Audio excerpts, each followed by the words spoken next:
I actually started to discover me at work. I started to discover who I was. I got this job and I started to notice a different culture, and I quite liked to take some control of my own life in the workplace. But I also wanted to do well because I thought if I earn more money for them, they might leave me alone. And I did make some friends, who were very important in my journey, I guess. In my second job, that was selling kitchens on the phone, which I absolutely loved because it meant I was constantly on the phone talking to people. I met an Indian girl who had a Nigerian boyfriend, and we connected because we were both Indian, but she would notice things and she would say, "Why are your ankles bleeding? Why do you have bruises?" And I felt I could trust her. So I started to tell her things, and she didn't judge.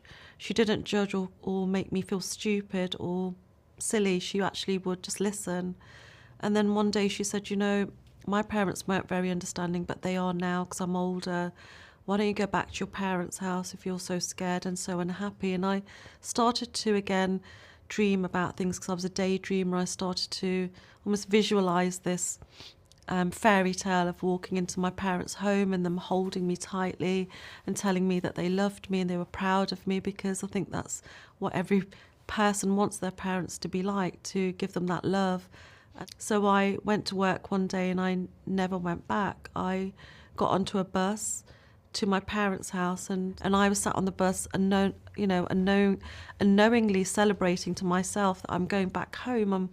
It's something I'm familiar with, it's my home, and I'll be able to see my dog and I'll be able to speak to my mum, not even thinking that you never spoke to your mum. Life was never that good at home.